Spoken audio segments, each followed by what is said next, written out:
I'm here to remind you this morning, or today, that American exceptionalism is responsible for the successes that we enjoy in America today. And American exceptionalism is directly tied into the founding principles that made this nation great and the Judeo-Christian ethic that undergirds what it is. Men and women, those two realities are inextricably linked together. You cannot talk about American exceptionalism apart from its Judeo-Christian ethic. We are successful because we are a moral people. All the applause should go up right there. Yes. But that's all right. That's all right. Let me remind you that John Adams told us this, and I want you to listen carefully what he said. He said, our Constitution was made only for a moral and religious people. It is wholly inadequate to the government of any other. Now, let me parse that for you. He says, our Constitution is only made for a moral and religious people. If we are not a moral and religious people, the Constitution does not apply. Do you understand that? That there's a deliberate attempt on the part of this administration and the cultural left in America to take away our Judeo-Christian ethic and to replace it with secular humanism. Men and women, what we are witnessing is an attempt to try to replace our ethic, our Christian heritage, with communism, socialism, Marxism, secularism, and yes, Darwinism. All those isms are anti-God systems, and we need to understand that. That's what they're trying to foist upon us, is a godless system. And that's why we're seeing the kind of morass and moral decadence in our culture today, because it's now more politically correct not to say anything religious in the public square and allow them to have the microphone to say anything they want about what morality is and how they can redefine it. But it's now time for us to stand up and be BC, biblically correct, and stand on the CC, constitutional correctness, and get rid of PC, political correctness. Men and women, that's where we are. We're standing at a fork road. We're standing at a point of decision, a decision point. What kind of people will we be? What kind of nation will we be? Will we continue to embrace the historical truth of who we are relative to the principles that made us great and the Judeo-Christian ethic that undergirds and underpins that? Or will we embrace the secularism that's coming at us like a tsunami? There is a deliberate attempt on the part of this administration to rid us of our Christian heritage. The crosshairs right now are targeted towards the church. This whole issue about contraception and Obamacare is designed to marginalize and negate the Christian heritage in America, whether you know it or not. Amen. And right now, the only religious institution that is responding to it, unfortunately, is the Catholic Church. They are standing up because they recognize that Obamacare is attempting to make them pay for contraception. And we are against abortion. Abortion is killing a life that's inside the mother's womb. May I say to you that 23 chromosomes male and 23 chromosomes female makes 46 chromosome life. And that life is formed inside the mother's womb. But we're being pushed by the HHS mandate to embrace the concept of contraception. But here's what most of you have not been paying attention about. They're not only pushing contraception, but they're pushing sterilization. It's contraception and sterilization. How many of you know that sterilization is inside this thing? And that they're forcing sterilization on the church to sell it to their membership and to their organizations. Why is the government involved in sterilization? Somebody needs to ask that question. Why are they trying to sterilize? I want you to know today that it is called population control. Whether you know it or not, this government is involved in trying to control the population. Oh, here's this wild pastor. What are he talking about? I'm going to tell you the truth, whether you want to hear it or not. I'm not here to win friends and influence people. I'm on a rescue mission. I'm trying to save this country from tyranny. Amen. Listen to me. There's a man inside Obama's administration by the name of John Holdren. John Holdren wrote a book in 1977 called Eco-Science. And in that book he advocates forced abortion, forced sterilization, and putting sterilants in our food. Why is he in the Obama administration as the science czar? Somebody needs to ask that question. How many of you know that Emmanuelson, what was his name? Elijah Emmanuelson, he was from Chicago, and he crafted the language inside Obamacare. And inside Obamacare, as Sarah Palin said, and as I said as I was running for congressman, that death panels and end-of-life counseling is inside Obamacare. But Americans sat back and was looking for a free give-me, something for nothing. And let me tell you, something for nothing will kill America. America wasn't built on something for nothing. America was built on personal duty and responsibility, on self-determination and pulling yourself up by your bootstrap, not by handouts and gimmies. But the more they put us on handouts and gimmies, the less we will do for ourselves, and we will become totally dependent upon the government. Men and women, that's where we're headed. And let me tell you, that's another definition for the word tyranny. Tyranny. Population control. Right now in the black community, the prototype, they targeted us first. And over 1,500 black babies are aborted every day in America. At the end of this day, when the sun goes down, 1,500 black babies would have been aborted. And they're not only targeting us, but they're targeting all ethnic groups now in order to control population. But they started with us. In New York, the numbers have gone upside down. For every 100 pregnancies, 60 of them are aborted in the black community. You think that's by accident? That's by design. Margaret Sanger said, Negroes are like weeds. We need to get rid of them. That's what she said. Who was Margaret Sanger? She founded the Planned Parenthood organization. And they still are targeting us today.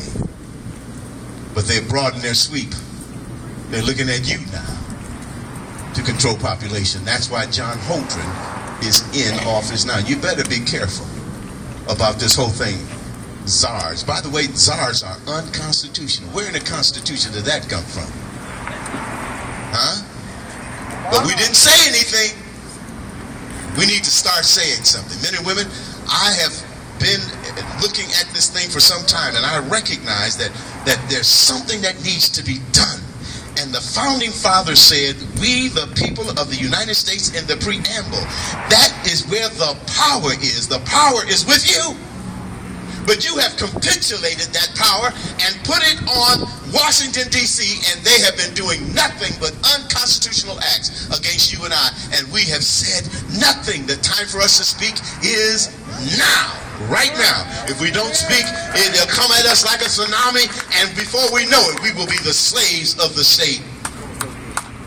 So as I witness unconstitutional acts after unconstitutional acts, NDAA, how many of you know about NDAA? National Defense Authorization Act. In the National Defense Authorization Act is what they call indefinite detention. They can arrest you as an American if they believe that you are a terrorist, and all they have to do is believe that.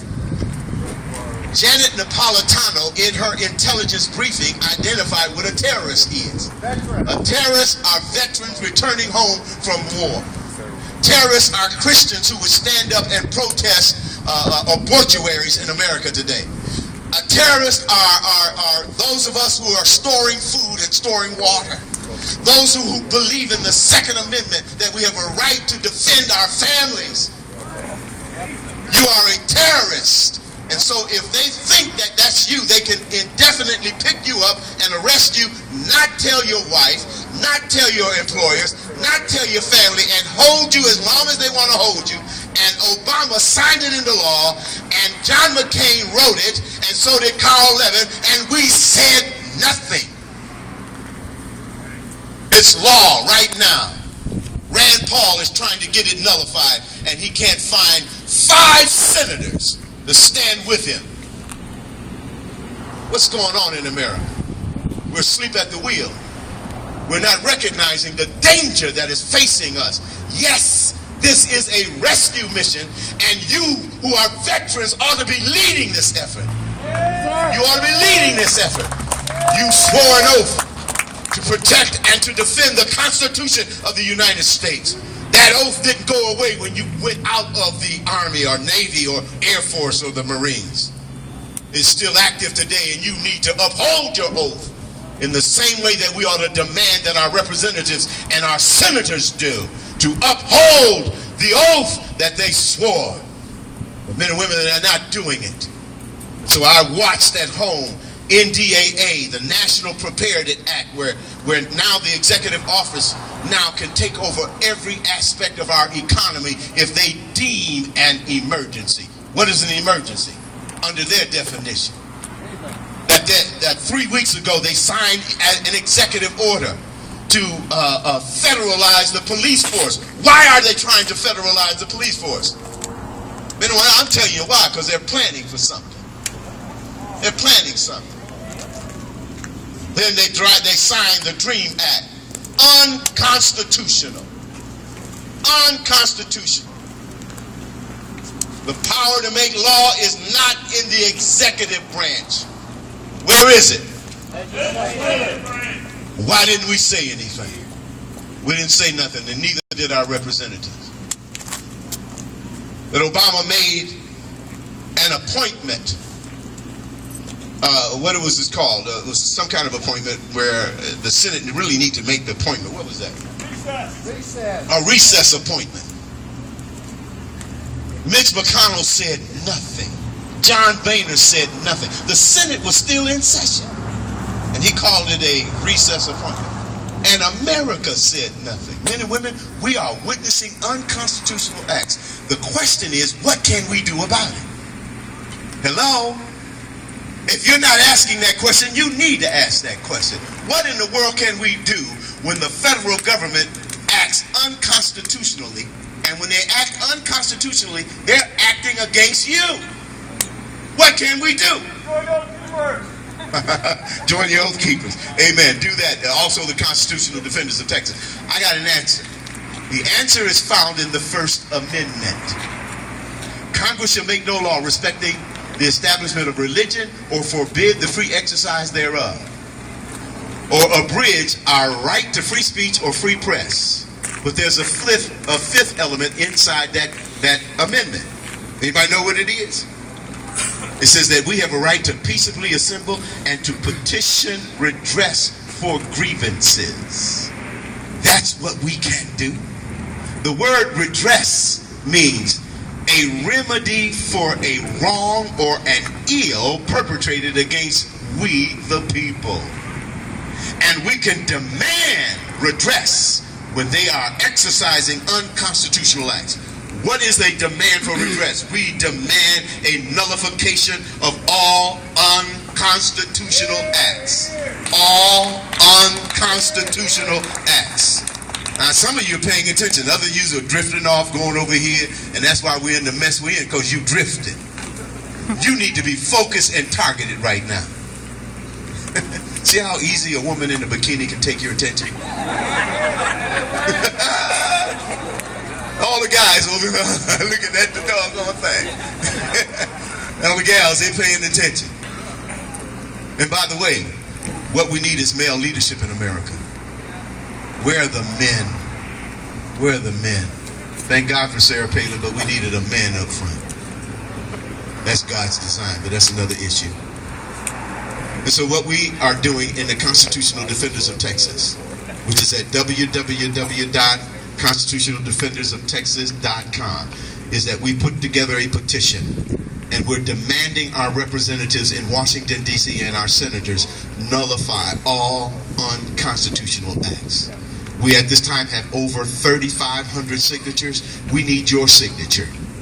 We need you to go to our website, click on the petition, and sign that petition, and join us in our effort to defend our Constitution. The defense of the Constitution is not in the federal government. The federal government was created by the states. By the states, the contract is with us. And if they don't do what we want, we can get rid of them.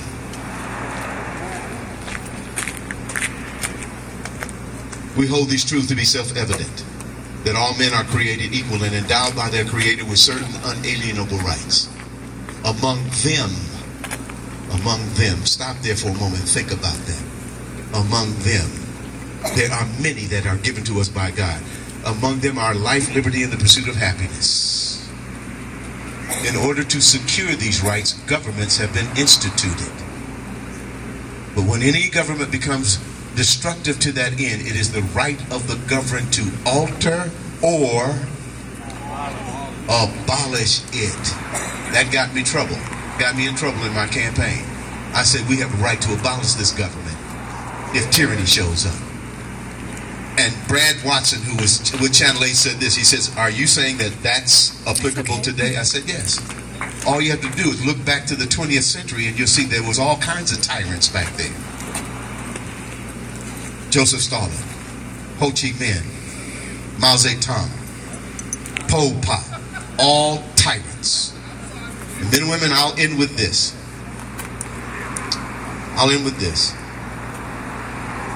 I think it was Mark Levin that says this, quote, the remedy for tyranny is conservatism, precisely because its principles are the founding principles. May I say to you, the spirit of 1776 needs to raise its head again. You and I need to stand up for liberty, stand up for our rights, and to protect this Constitution. Our founding fathers responded to tyranny of King George with their lives, their fortune, and their sacred honor. May I suggest to you today, men and women, we can do no less. We can do no less. It requires our lives, our fortune, and our sacred honor. And if you're sitting around here thinking that you're going to retire one day and enjoy your 401k, I'm sorry, they got your 401k under target right now. God bless you all.